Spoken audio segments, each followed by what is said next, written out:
Hi everybody, thanks so much for joining me. Stambatsu Creates here to share with you another fun machine embroidery project. So I found this project, let me show you what it is. It's this real pretty Dresden, I made it into a mug rug. You know me, I love my mug rugs.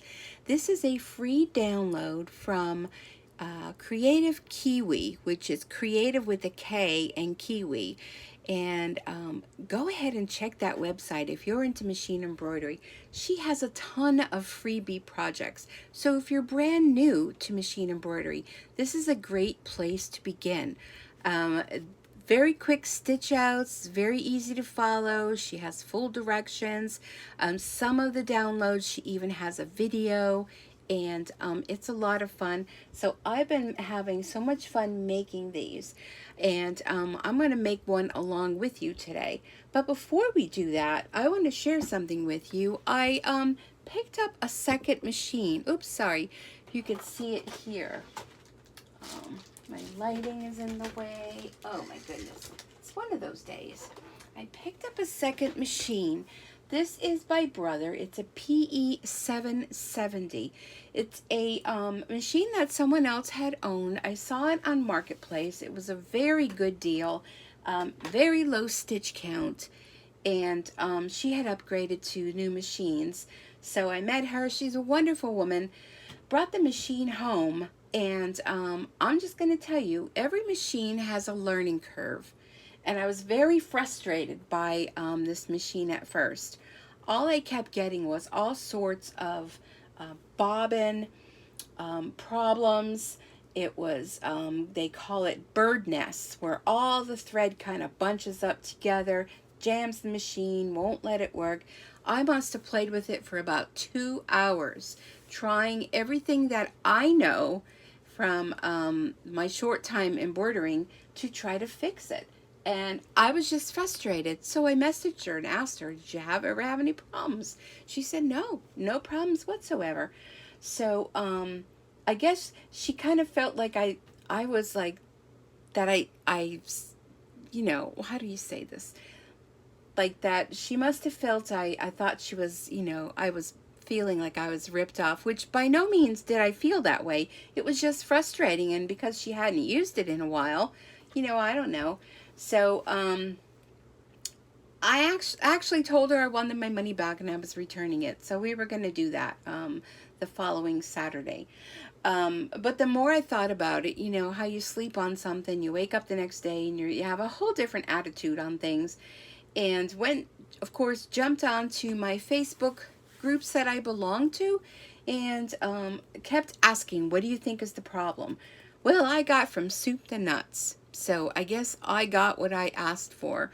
I guess, you know, it's hard to post a question when people don't know your background. They don't know, you know, if you've never embroidered before, or if you've embroidered, you know. So anyhow, I got tons of responses, which I appreciated every single one of them.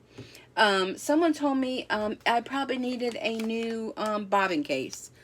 So that was an easy fix, right? Because I felt it was getting caught on the bobbin. All right, went on Amazon, ordered it. Here it is. If you notice, still in the package, but I guess it's good to have. It'll fit either machine. So what I found out, because then I thought, you know, I'm going to come home. I had these new Brother bobbins that I had bought. And now this is for my other machine. And I bought this bobbin thread. Had it in my stash just in case to have. And these machines will wind their own bobbins, if you didn't know that. So I thought, I'm going to try. You know, I broke so many needles. I jammed the machine so many times. So many issues. Changed the needles, changed the thread, changed this. I thought, I'm going to wind my own bobbin and see what that does. And you know what? That was it. It didn't like, apparently, the bobbin that was in it. So I don't know. So I immediately messaged her back and said, you know what? I apologize from as much as I could. And I'm still apologizing how I jumped the gun. So just goes to show you, don't jump the gun. If you think something's not working right, or you've been ripped off, or you made a bad purchase, my suggestion would be walk away. Just walk away or sleep on it, come back the next day and give it a try. So that's what I did. Tried the next day and did the bobbin thing. That was the fix. But I do notice this is an older model. Of course, you know, you don't have the color display. Everything's kind of more like dot matrix looking. But here is the, I just finished this. I wanted to show you. So here it is, done from the PE770 machine. And there is a little bit of a difference. It does look like maybe the bobbin in the back. Now this was the one that I did on my my Brother Innovis 1600. So I don't know. Can you see a difference? I see a little bit of a difference. You know, now the background fabric is different, so that's why it might look a little different with that. I mean, overall, I do see a difference here on the back. Okay, do you see the bobbin thread on the back? This one here has a lot more white bobbin thread on the back, and this one picked up more of the color bobbin thread. So, and I have to say, this is a little bit more of maybe a Ford, and I want to say the Innovis is more like a Cadillac. So I kind of jumped from, you know, the Cadillac, went backwards. But overall, I think it's a good machine. Now, this has a USB port, and it also has what used to be out at an older time, a card reader. So it does either or. Now, you need separate attachments for a card reader. You get a lot more use with the USB port because you can just download onto a stick and put the stick in and get your images that way. You also can save, just like the Innovis, you can save onto this machine as well. And it's a workhorse, but like I said, it's going from a more, well, I don't even want to say a Ford. I want to say going from a truck to a classy car. A little bit of a difference. But nonetheless, it does the job. Now, down the road, I know my daughter always wanted to learn how to do machine embroidery, so this would be a great starter machine for her. But I thought if I have to take in my big baby to get serviced, I'll still have this machine as a backup to continue working. But all in all, I think it's a good machine. Now the hoops are different on it. You'll notice this one from the Innovis. I love this design because you slide it in. This one on the PE770, it has these two little notches, and you have to kind of stick it in with a little thing, and it's a little bit more difficult to do, whereas this one just slides in. So that it does do 5x7, which is what I wanted, a second-hand 5x7. So it'll do 5x7, 4x4, 2x2. But a lot of the things I do are 5x7. But overall, it's a good machine. So if you can't afford the more high, expensive machines, going down to the lower machines, you know, it's not a bad thing. Not a bad thing at all.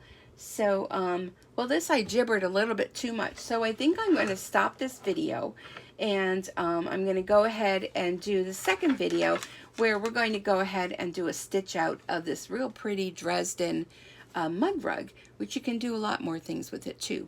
So I just wanted to put an FYI out there that if you want to get into machine embroidery and your pocketbook isn't, you know, a whole lot of money, you know, check out secondhand, but be cautious. Be sure you know who you're buying from. A local person is much more better than buying offline because you don't know anything. If they can provide the stitch count, if they can give you some background. Now this woman, she actually still had the box, so that is a good indication. I myself saved the boxes, so she thought enough to save the box. Then you know she took care of her machine. Now I am thinking I may want to take this in just to give it a little service. I think they charge about $100 or something, but being I got this at such a great price and it's such a well taken care of machine, it might be worth the investment just to have a tech, you know, check it out, run it through its courses, spruce it up, because I did notice when I was doing this, I was having a little bit of issues with the thread. But no problem, just went back and repeated it, and we were good to go. So again, you know, don't think you have to start off with the most expensive machine. You can get away with a couple $100. Buy a 4x4 if you want to get a new machine. Buy a hoop that's a 4x4 size. Although I don't really recommend doing that, because if you really love it, you're going to outgrow that very quickly. I, for one, know that, because that's what happened to me. I thought, I'll get a 4x4.